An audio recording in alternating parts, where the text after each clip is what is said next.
और यहाँ खेल बिगाड़ने में पर्दे के पीछे जो लोग रहे हैं, अब तो सब पर्दाफाश हो जाएगा। ये पवन सिंह फैक्टर है या फैक्टर बनाया गया, इसके बारे में हमारा नेता आप तमाम मीडिया के भाइयों को बता भी दिए। इस पर मैं कोई ज़्यादा चित्रण नहीं करना चाहता हूँ, लेकिन इतना मैं ज़रूर कहना चाहता हूँ कि पर्दे के पीछे पवन सिंह जी के साथ वे कौन लोग थे, इसका स्पष्ट खुलासा होना चाहिए। आपको मैं जब गिनती हो रही थी तो पवन सिंह जी के जो काउंटिंग जो एजेंट बनकर गए थे वो किस संगठन के लोग थे, ये जांच का विषय बनता है कि उपेंद्र कुशवाहा जैसे एक समर्पित और निष्ठावान राजनेता, जो एक विद्वान राजनेता के रूप में गिनती होती है, उनको ऐसा धराशायी करो कि फिर कोई मतलब आगे नहीं बढ़ पाए उपेंद्र कुशवाहा जी। लेकिन उनके ये मंसूबे चकनाचूर हो गए और कहा भी जाता है कि दमटाल ठोकता है जब नर पर्वत के जाते पाँव उखर मानो, जब जोर लगाता है पत्थर पानी बन जाता है। तो उपेंद्र कुशवाहा जी का बिहार का कार्यकर्ता, पूरे बिहार के 38 जिलों के समर्पित निष्ठावान कार्यकर्ता, इस चुनाव में जो पराजय हुई है इसको हम लोग चुनौती के रूप में स्वीकार करते हैं। और आगामी 2025 का जो विधानसभा चुनाव होगा उसमें राष्ट्रीय लोक मोर्चा की जो भूमिका होगी, जो निर्णायक भूमिका होगी, मैं आज भी आपके 4 PM के माध्यम से मैं कहना चाहता हूं। आप लोग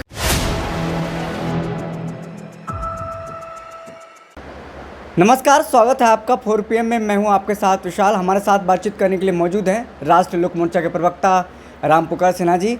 रामपुकार सिन्हा जी, आपके नेता उपेंद्र कुशवाहा जी हार चुके हैं चुनाव, अब कैसे देख रहे हैं और क्या लगता है कि कहाँ कुछ मामला फंस गया, क्या कुछ हुआ? क्योंकि आप लोगों को तो पूरा उम्मीद था कि आपके नेता उपेंद्र कुशवाहा काराकाट से चुनाव लड़ रहे थे, एक निर्दलीय प्रत्याशी के कारण चुनाव हार गए। कैसे देख रहे हैं इनको? देखिए, हमारे नेता चुनाव नहीं हारे हैं, चुनाव हारी है काराकाट लोकसभा क्षेत्र की महान जनता और चुनाव हारी है NDA गठबंधन के लोग।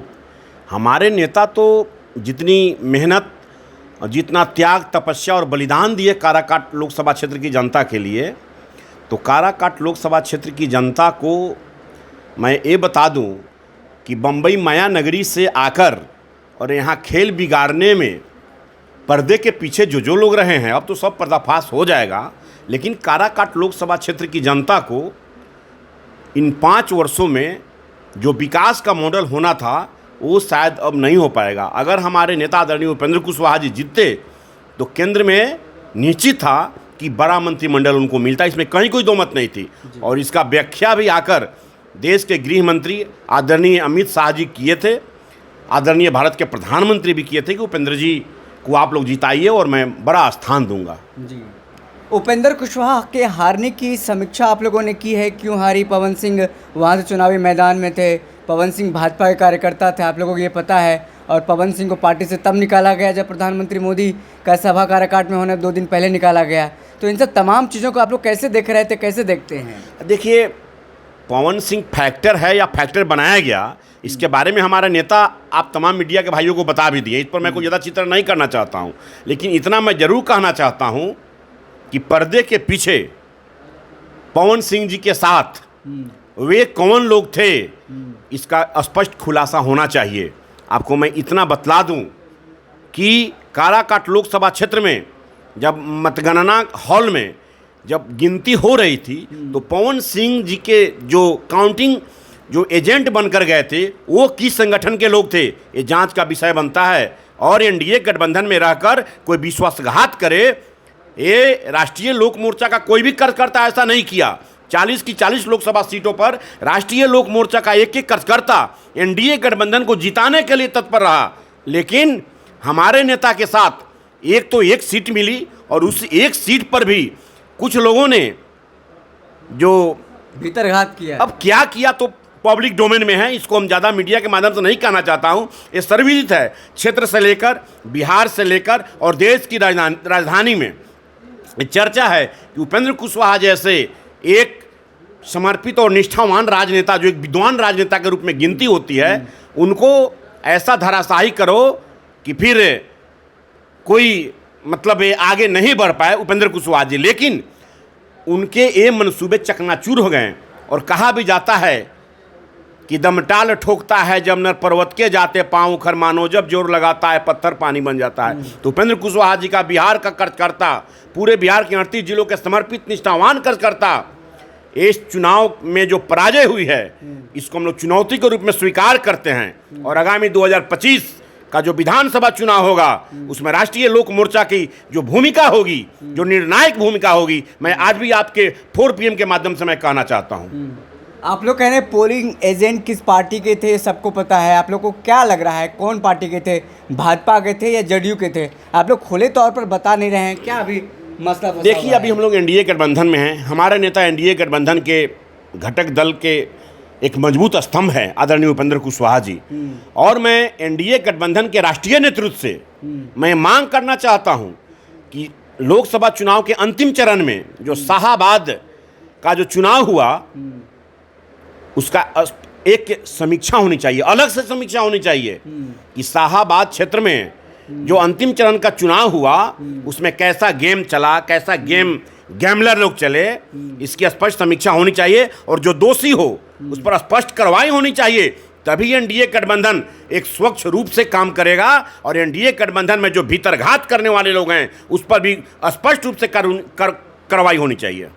आप लोग दूसरे नंबर पर नहीं रहे, आप लोग तीसरे नंबर पर पहुंच गए। जो कद्दावर नेता उपेंद्र कुशवाहा हैं, उतने कद्दावर नेता या फिर कहें नेता भी नहीं हैं पवन सिंह, वो दूसरे नंबर पर हैं, जीते हैं राजा राम सिंह, लेकिन तीसरे नंबर पर चले गए। ये सब समझ में नहीं आ रहा है कि तीसरे नंबर पर कैसे पहुंच गए, इतनी लोग ने वोट नहीं किया। देखिए, हमारे पार्टी के राष्ट्रीय अध्यक्ष भारत सरकार के पूर्व मंत्री आदरणीय उपेंद्र कुशवाहा जी का मत और जो निर्दलीय प्रत्याशी जो माया नगरी से आए थे, क्या क्या छल फरेब और क्या नहीं चला राजनीति का। एक काराकाट लोकसभा क्षेत्र में मैंने भी अपने 50 वर्षों के राजनीतिक जीवन में लगभग 25 वर्षों से हम राजनीति में सक्रिय, 25 वर्ष तक हम लोग छात्र जीवन में रहे। इस ऐसा मतलब राजनीति का जो एक तरफ से चीरहरण कहा जा सकता है, राजनीति का वो स्वरूप नहीं होना चाहिए वोट लेने के लिए जितना इन लोगों ने किया। उसके बावजूद भी हमारे पार्टी के नेता आदरणीय उपेंद्र कुशवाहा जी शांत और बहुत गंभीर होकर चुनाव लड़े और चुनाव में जो परिणाम हुआ उसको हम लोग सभी सहर्ष स्वीकार करते हैं, इसमें कहीं कोई दो मत नहीं है। और जनता का जो फैसला हुआ उसको हमारे नेता माने और हम लोग भी मान रहे हैं। रामपुकार जी, छल कपट की बातें सामने आ रही, तो छल कपट पार्टी की तरफ से हो किसी समाज की तरफ से हो? क्योंकि कहा जा रहा है कि भाजपा ने पवन सिंह को टिकट नहीं दिया तो एक तरफा वोट राजपूत का पड़ गया पवन सिंह को और उपेंद्र कुशवाहा को नहीं पड़ा। जो सवर्ण समाज इस पर लगातार भाजपा कहती रही कि वोट बैंक उनका है, तो क्या लग रहा है पार्टी की तरफ से छल कपट किया गया या किसी समाज की तरफ से छल कपट किया गया? पवन सिंह जी को इतना जो वोट आया कहाँ से आया? अब ये कहने की बात है मीडिया में, इतना हम लोग बुद्धू नहीं और बुर्बक नहीं और राष्ट्रीय लोक मोर्चा का कार्यकर्ता इतना राजनीतिक समझ है ना रखने वाला नहीं है। हमारे पार्टी में एक से एक विद्वान नेता लोग हैं, चाहे प्रदेश स्तर से हो राष्ट्रीय स्तर के लोग हों, हम लोग भी सब बात को समझते हैं। लेकिन इतना मैं जरूर कह सकता हूँ कि वफा जिनसे की वो बेवफा हो गए, वो मोहब्बत के वादे क्या हो गए। हमने राष्ट्र धर्म निभाया, राजनीतिक धर्म निभाया। 40 लोकसभा सीटों पर एनडीए गठबंधन के साथियों को जो हमारे घटक दल थे, राष्ट्रीय लोक मोर्चा का एक एक कार्यकर्ता ईमानदारी पूर्वक जात पात धर्म मजहब से ऊपर उठकर लोगों ने धर्म निभाया। लेकिन हमारे नेता लड़े, अंतिम चरण का चुनाव था, तो क्या क्या लोग किए। तो मैं कहना चाहता हूं कि राजवंश के कुलसित चेहरे बेबर्द होते जाएंगे। राष्ट्र धर्म है हमारा, हम तो सच बतलाएंगे। देखिए, हम लोग राष्ट्र धर्म पर जी रहे हैं और एनडीए गठबंधन में हैं और एनडीए गठबंधन की मजबूती के लिए हमारे नेता भी लगे हैं और हम लोग भी लगे हैं। लेकिन जिसको जो करना था किया, ये तो वक्त बतलाएगा। अब एनडीए गठबंधन के शीर्ष नेतृत्व राष्ट्रीय स्तर के नेतृत्व हैं। अलग से शाहाबाद क्षेत्र का जो भी लोकसभा चुनाव हुआ, जो 8 विधानसभा क्षेत्रों में, उसमें क्या क्या हुआ, 10 बजे के बाद क्या हुआ, तो एक उपेंद्र कुशवाहा को चक्रव्यूह की तरह घेरने के लिए जिन जिन लोगों ने लगा उस पर स्पष्ट जांच होनी चाहिए। मैं एनडीए गठबंधन के शीर्ष नेताओं से मांग करता हूं। क्या आपको लगता है कि चिराग मॉडल जो अपनाया गया था 2020 में नीतीश कुमार के खिलाफ, जेडीयू के खिलाफ, वही मॉडल पवन सिंह मॉडल आपके खिलाफ अपनाया गया इस लोकसभा चुनाव में? अब ये तो पब्लिक डोमेन में है, सारी लोग जानती है। वो फैक्टर पवन सिंह हैं कि फैक्टर बनाया गया, वो अलग चीज़ है। लेकिन हमारे देश के यशस्वी प्रधानमंत्री नरेंद्र भाई मोदी, देश के गृह मंत्री आदरणीय अमित शाह जी, देश के रक्षा मंत्री आदरणीय राजनाथ सिंह जी, ये लोग आए। बिहार के मुख्यमंत्री माननीय नीतीश कुमार जी आए, जीतन मांझी जी गए, नित्यानंद राय जी गए, राधा मोहन सिंह जी आए, लवली आनंद जी आई, बहुत सारे लोग आए। तमाम राजपूत नेताओं को उतार दिया गया था, फिर भी राजपूतों का वोट नहीं मिला कहा जा रहा है। अब जो हो पब्लिक सब जानती है, इसमें हमको कुछ कहने का ज़रूरत नहीं है। लेकिन हम लोगों ने जो अपना राष्ट्र धर्म था उस राष्ट्र धर्म को अपनाया, और राष्ट्र धर्म को अपनाकर हम लोग एक ही बात कहते हैं कि भाई मैं आपके साथ अगर दोस्ती किया हूँ तो मैं ईमानदारी पूर्वक निभाऊंगा। आपका क्या व्यवहार होगा वो आप समझेंगे, इस पर मैं ज़्यादा कुछ नहीं बोल सकता। आपके पीठ पर खंजर भोंका गया, चुनाव के दौरान आपको नहीं पता चल रहा था कि आपके पीठ पीछे भीतरघात किया जा रहा है? आपके गठबंधन के लोग, आपके एनडीए के लोग इस तरीके का बातें मैं आपको बोला हूँ ना कि जो निर्दलीय प्रत्याशी थे, जो माया नगरी से आए थे, काराकाट की जनता को तो अब अफसोस होगा कि वो तो कभी बम्बई से काराकाट में आने वाले नहीं। लेकिन हमारे नेता आदरणीय उपेंद्र कुशवाहा सुख और दुख में हमेशा काराकाट के साथ रहे। काराकाट की तमाम ज्वलंत मुद्दों को उठाते रहे।